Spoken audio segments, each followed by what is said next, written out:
Hello and welcome to Box Office Chat, the weekly show from Movie Burner Entertainment where we discuss the top 10 films within the United Kingdom's box office.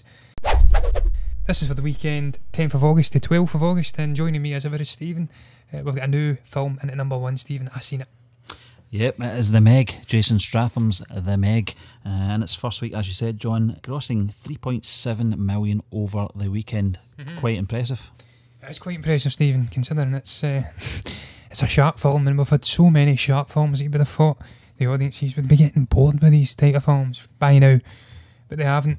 They've went to see it. It's in at number one despite some impressive competition. The likes of Ant-Man and the Wasp dropped down to I think 4th now in the box office, and Mission Impossible, and this comes in at number one. That's quite impressive, certainly for Jason Statham and the guys that were involved in it. I did go and watch this film. It was a bit of a mixed bag. I was speaking to you about it before we came on, Stephen. It was the definition of a mixed bag. There's elements of this film which are just ridiculous, corny, cheesy, and utterly shite, to be honest with you, and so predictable as well. But then there's elements of it that are actually quite enjoyable, and visually it was stunning. It was incredibly shot.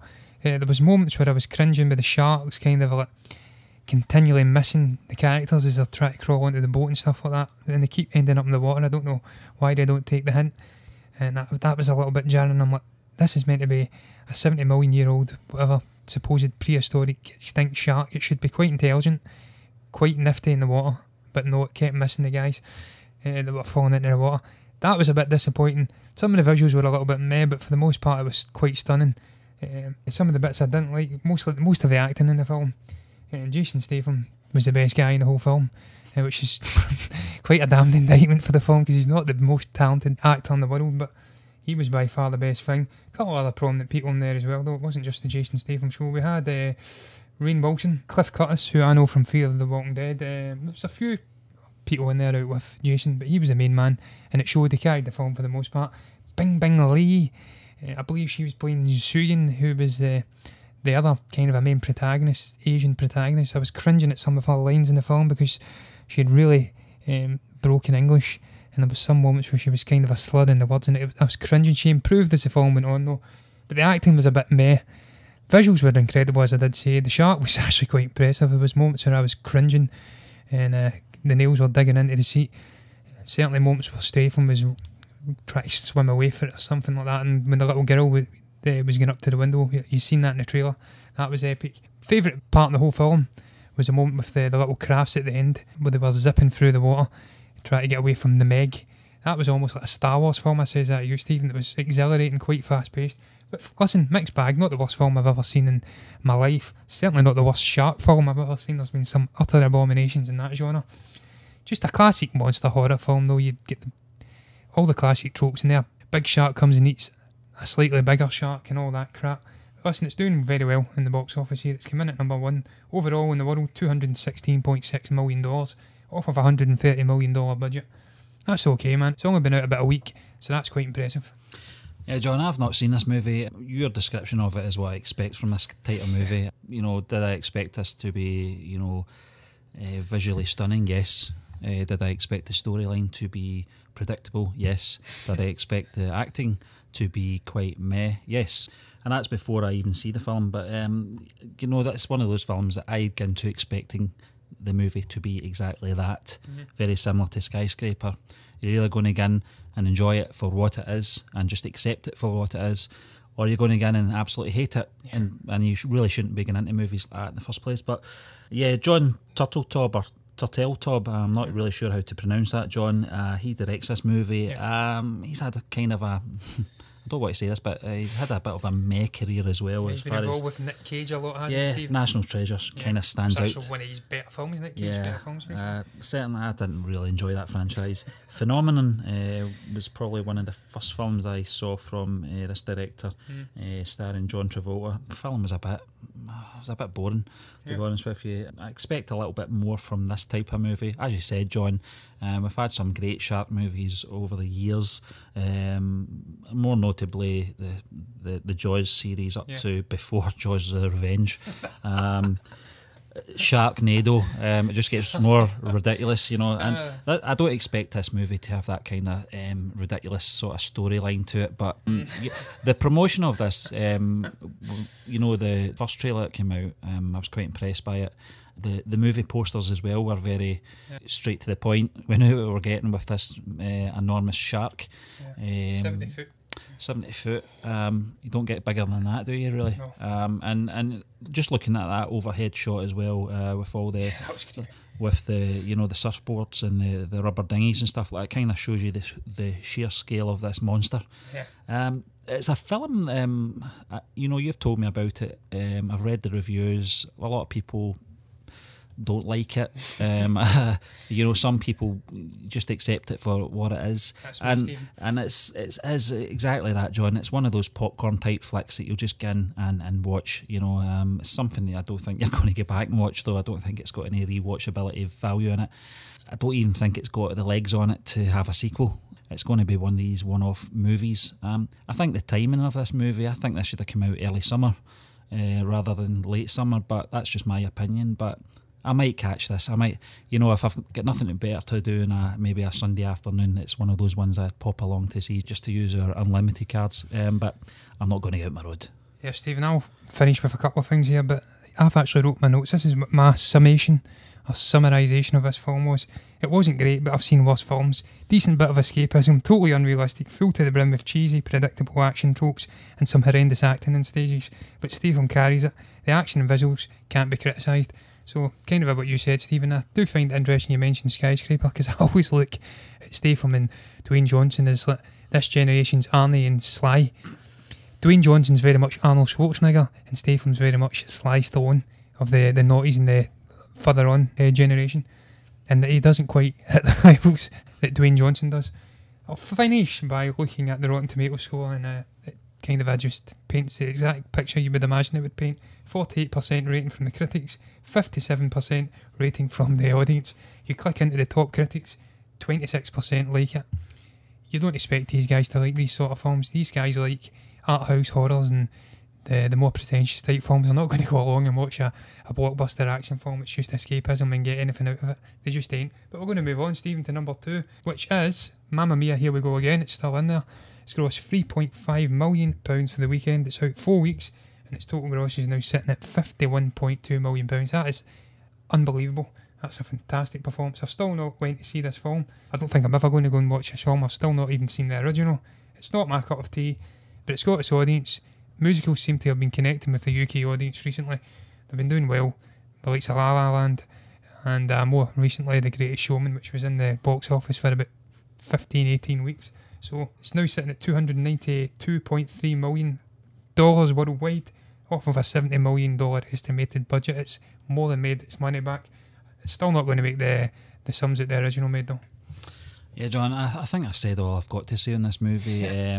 My daughter's now got the soundtrack to this, so I know these songs, you know, like the back of my hand now. I think a few weeks ago I said I wasn't sure if ABBA had enough in their back catalogue. It shows you how much I know about ABBA and their music. I only know their hits, but it goes to show that, you know, they've got such a variety of songs that they can adapt to this musical, and it does work. I've got to be honest, it does work. There is a few rehashes of the more famous songs in this, sung by different cast members, just to give a sort of fresh approach to these songs. Some, I don't know if there were B-sides, but lesser known ones were thrown in there as well, that's making this film famous, and it's, you know, in return it's given these lesser ABBA hits, if there is such a thing, more publicity. And one thing, you know, I think that's coming out of this is that, you know, ABBA is a business. They're very much in control of what they're doing with their own, you know, songs and how they promote. I don't want to compare them to the Beatles, because they're certainly not, but from a business point of view, they certainly hold their own, the same as Apple did. You know, for those 4 members of that band not to reunite, it's been good 40 years since they last were together. And that's the comparison I'm trying to make here. It would have been so easy for them just to reunite to make money. They didn't. And you've got to give credit to the likes of Benny Anderson and the rest of them. You know, they've not come back. They don't have to come back. That's the thing. You know, their greatest hits has been, I don't want to say regurgitated, but It's been re-released a few times over the years, the last 20 years or so, and new generations are picking up on these songs. It's not my cup of tea. I'm a Beatles man, so this is not my sort of scene, but I get why it is successful because you've got all that material to work from. The cast as well. Meryl Streep, I think, this film's been out since the end of July. I can now say Meryl Streep's character died, and she makes a sort of cameo at the very end, which is quite an emotional part. I think there was a few tears in the theatre when she came back as a sort of flashback to a duet with her on-screen daughter. And it's a great written sequel.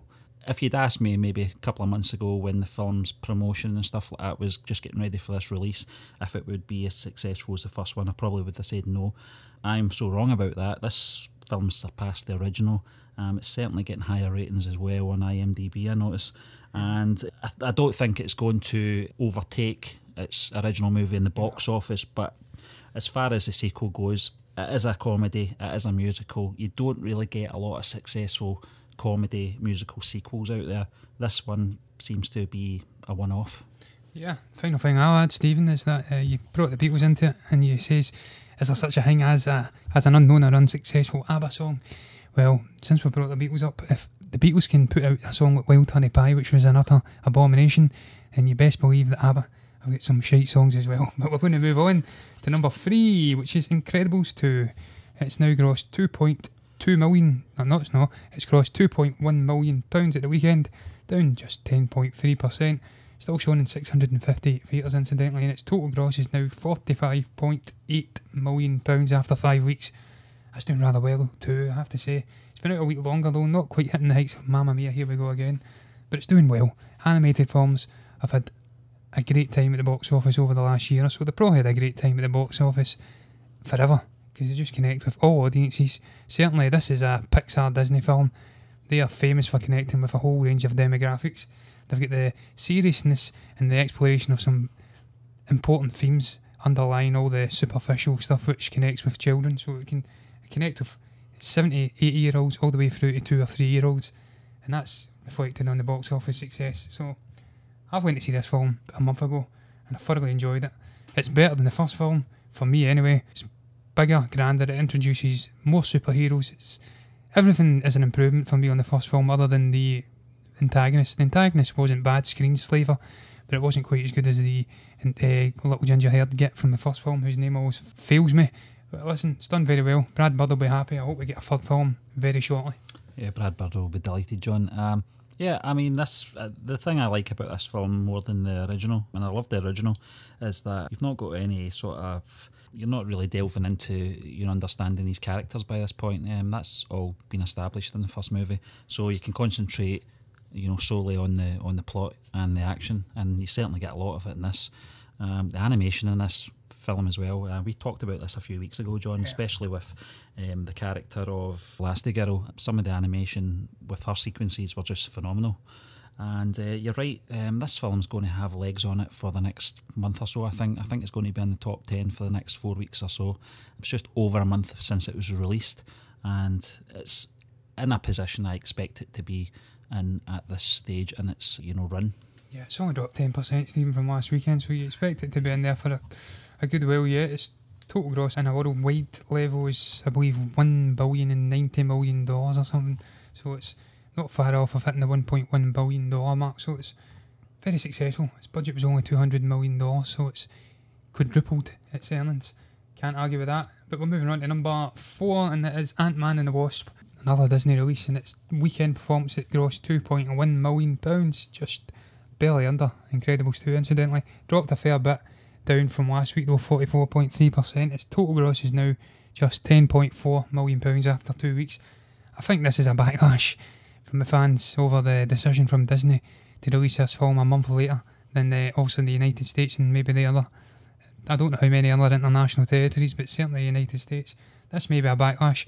A lot of fans won't have waited. They'll probably have watched pirated versions because it's coming hot on the heels after Avengers Infinity War. They wanted to know how this character's story was going to interconnect into that film, how and where he was during the events of it. So they weren't going to wait a month. And I think this is reflected in the box office. This film would normally be doing £20 or £30 million by now, and it's only sitting at 10.4, sitting at 4th in the box office after 2 weeks. That's terrible for a Marvel film. It's probably one of the worst performing MCU films to date, I would have thought. And that's not to say the film's bad, because it isn't, John. It's actually better than the original, in my opinion. Yeah, you're right. This film came a month too late here in the UK, thanks to the Soccer World Cup. Yeah. And you're right. The anticipation for this movie fizzled out, I think, here for UK audiences right away. I'm talking about general audiences here, not comic book fans and stuff like that. Certainly, my anticipation would have probably been the same as it was when I went the other week there to see this movie, as it would have been a month earlier. Still annoyed me that we had to wait a bit longer than our US counterparts, because you try and, in this day and age of social media, you're trying your best to avoid spoilers, and you can imagine if it was reversed and we were getting this film a month before the US, there would have been an absolute meltdown on social media. And you're avoiding YouTube channels as well, because we like to go on and we like to see other movie reviewers and stuff like that and see their thoughts on it, and we can't watch that until we've seen the movie, because it's spoiler galore.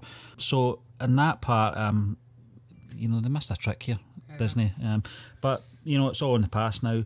Just going back to the movie itself, as I said, thoroughly enjoyed this, John. I love this character, and with the addition of the Wasp as well, it was fantastic. It was great to see the backstory of Janet Van Dyne as well, played by Michelle Pfeiffer, and Dr. Hank Pym as well. This is a character I love. I loved those de-aging scenes as well, right at the kick-off. Sort of left the benchmark there once again for these sequences. Lawrence Fishburne as well, I thought he was great. But it was a great cast. I thought the film was bigger and grander, just like we were saying about The Incredibles. This movie certainly surpassed, in my opinion, the original Ant-Man film, which is still one of my favourite MCU films and characters, and this one didn't disappoint. No, I love the fact that they kind of had this last week. They had almost 3 antagonists at different levels. You had Walton Goggins, Sonny Burt's character. He was the more nuisance, annoying, petty criminal figure who was going in and trying to nick Hank Pym's lab. Then you had Ghost Eva, who was the more serious villain, the more complicated villain with different layers to her, who was also trying to get the lab for her own reasons, but it was for reasons you could understand. She was a relatable villain. And then you also had Randall Park, who played Jimmy Woo, who was almost a minor comedic antagonist who was coming in and checking on Scott Lang's house arrest and seeing if he was breaking it and whatnot. I thoroughly enjoyed the film. I thought it was a great film. I thought it was an improvement on the original. But I think the box office is purely down to Disney delaying it. But when you actually look at the total worldwide grossings, it's only sitting at $450 million worldwide, so it's not really turning it up in other territories either. So maybe we're wrong.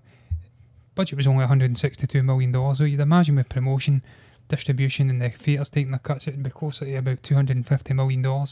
Maybe not as much as that, maybe about $200 million, so it's made a profit anyway, but it's not the most successful MCU film by any stretch. But I did say, with the likes of Black Panther and Infinity War coming out in the same year, this would be the forgotten child of the 3 MCU films this year, and it's turned out to be the case. It's not because, as you said, it's a bad film, it's just because it's been a very busy year for the MCU, and there's been 2 other much bigger films came out prior to it. It's not comic book or superhero fatigue though, so don't listen to anybody saying that. But we're going to move on to number 5, and it's Mission Impossible Fallout. It's grossed just over £2 million for the weekend, down 18.9%, still shown in 645 theatres, and its total gross is now £18.49 million after 3 weeks. Went to see this one as well, Stephen. I did say last week it was my favourite Mission Impossible film to date. Thought it was incredible, exhilarating, so many different locations visited, the action was incredible, visuals were stunning. Some unbelievable moments with the visuals, and parachuting down into Paris, the electric storm, thunderstorm going on in the clouds as he's looking down. So many amazing moments, some amazing action sequences. Tom Cruise is zipping through the streets of Paris on a motorbike. The moment where he's trying to get Solomon Lane, played by Sean Harris, without killing anybody, when he's zipping along the riverside and he kind of crashes him at the water. So many amazing set pieces. Tom Cruise is incredible as Ethan Hunt. This is the guy at his best. This is the genre he really excels in. Thought Henry Cavill was amazing as August Walker, an antagonist. He played the part very well. Sean Harris, as I said, and then you've just got Ving James and Simon Pegg, Rebecca Ferguson, all playing off of the Ethan Hunt character amazingly. And let's not forget the White Widow, played by Vanessa Kirby as well. She was great. Thoroughly enjoyed the film. Its performances, it's not doing amazingly well in the United Kingdom. It's sitting at 5th after 3 weeks. I don't know what its total worldwide gross is. I think it's about $460 million. It's got a budget of 178. It's just about made a profit, but it's kind of a disappointing for a film of this standard, certainly when, as I say, I think it's the best one in the franchise today. It should be doing better. Yeah, John, just coming out 3 weeks ago, I don't think I would have predicted this being sort of midway in the box office here in the UK this early on, but when you look at the releases, the resurgence of Mamma Mia 2 as well, holding its own, you can see why it's at number 5. You know, I've not seen this movie yet. You know, this is directed by Christopher McQuarrie, and one of the things that really impresses me about this franchise is they don't stick with the one director. With the exception of Chris McQuarrie, he's done the last 2. I think that the recipe for the success of this franchise is it's kept the tradition of using different directors.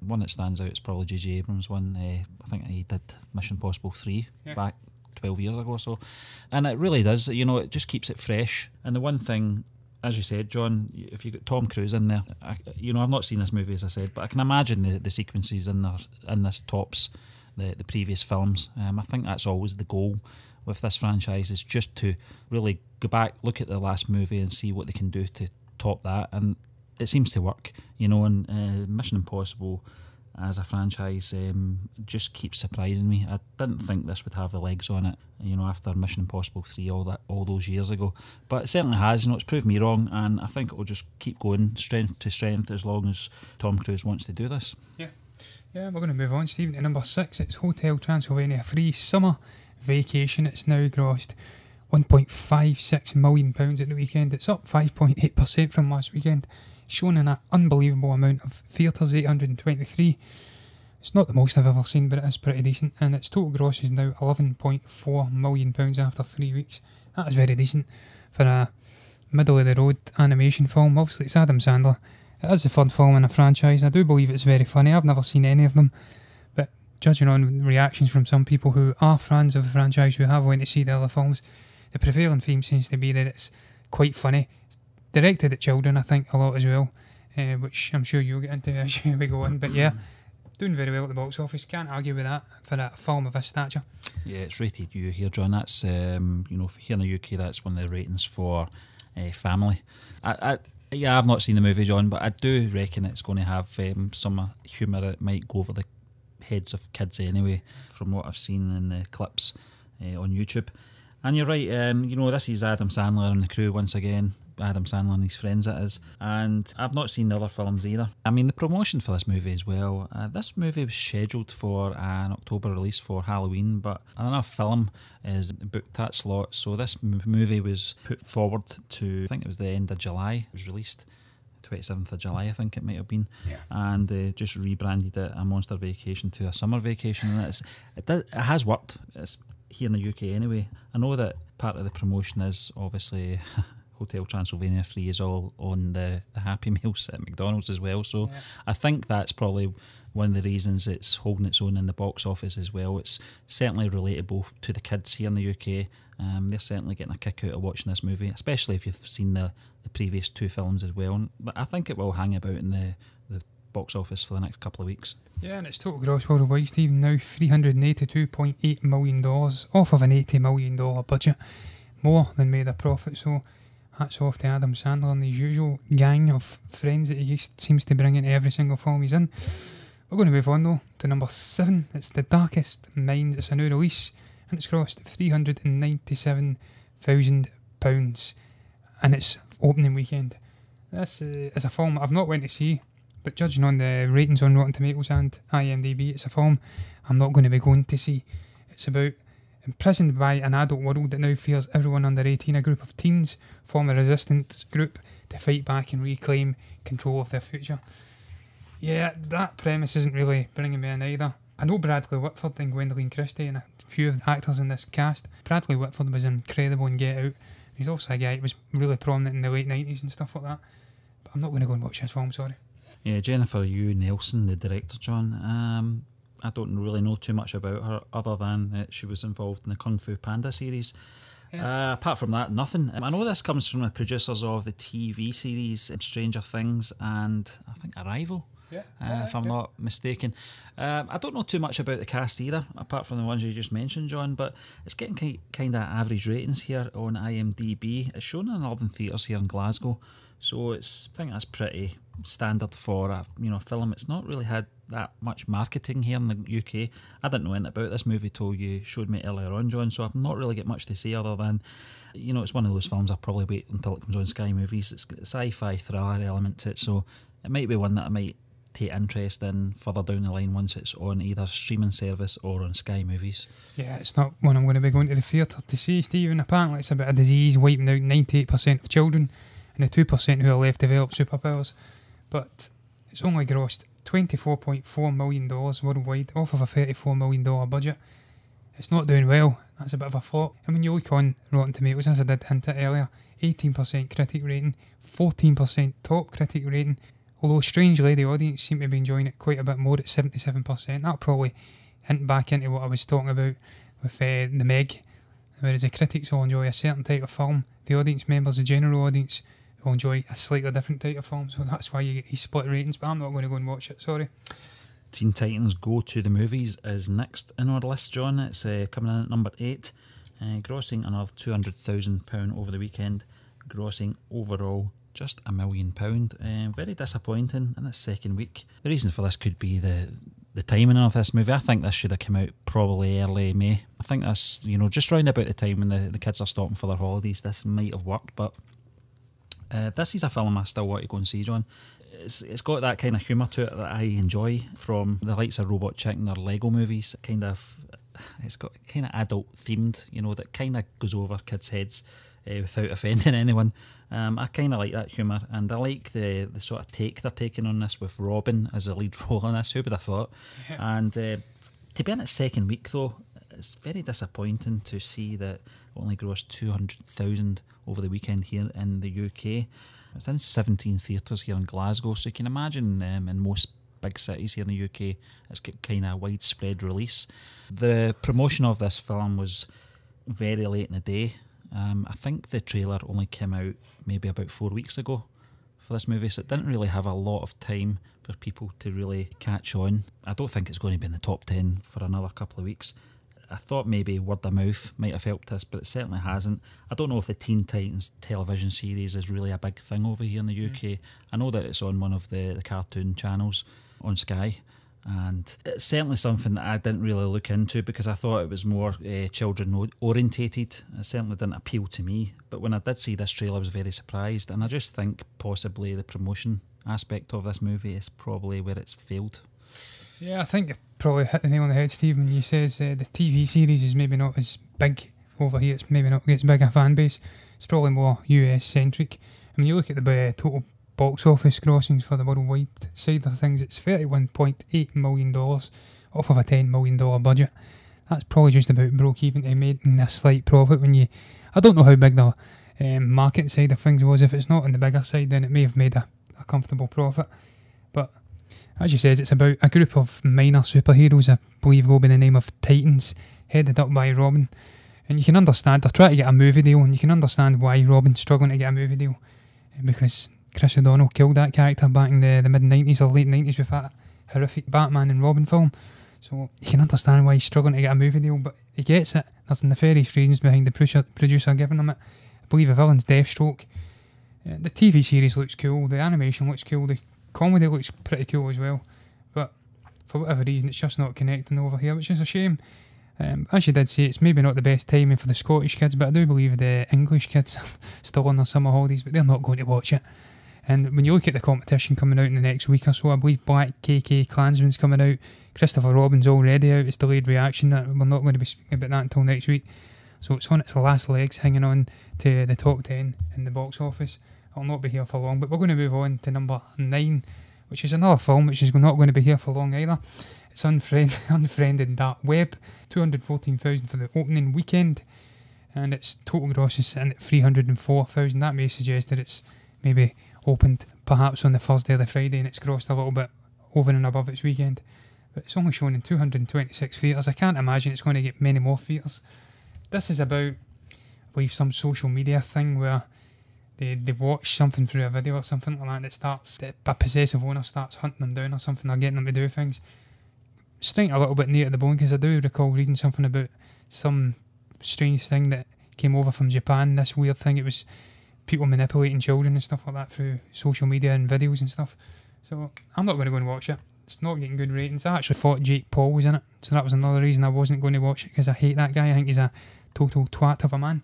But he's not in it, and I'm still not going to go and watch it. Yeah, John, this is directed by Steven Susko. I think this is his directorial debut.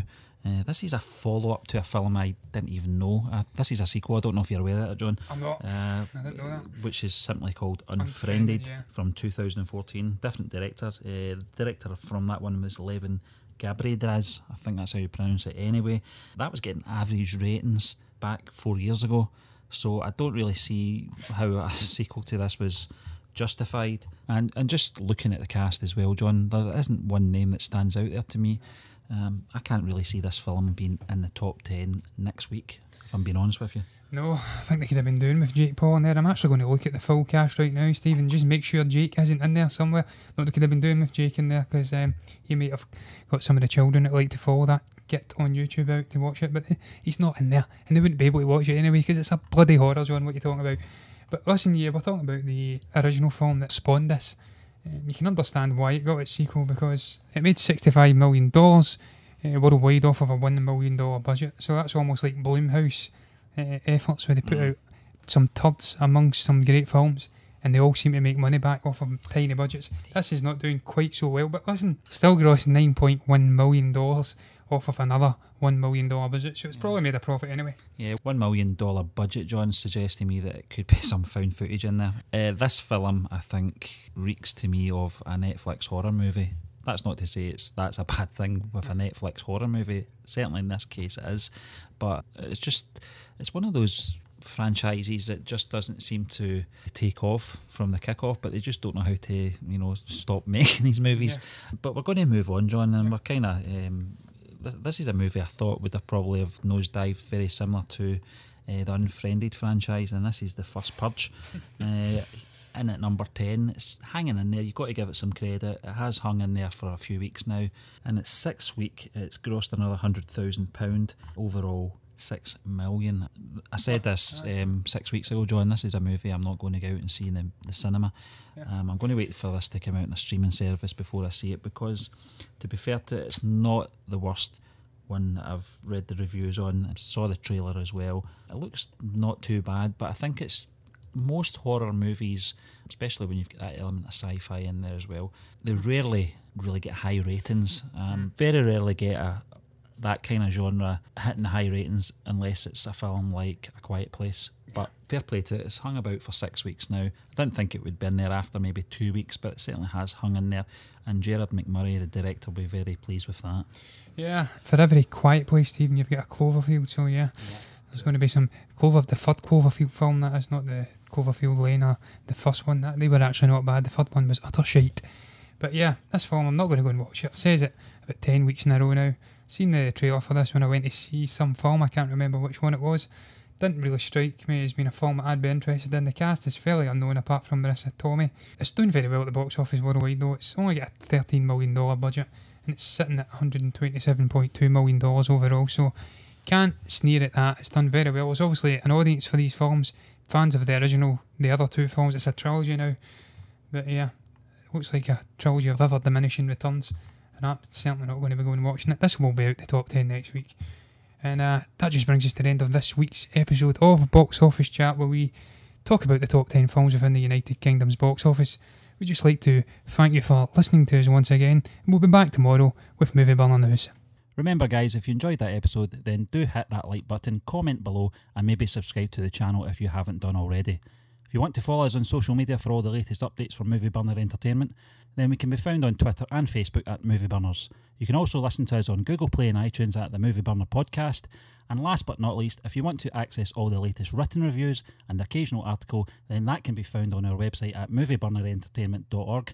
Until the next time, goodbye.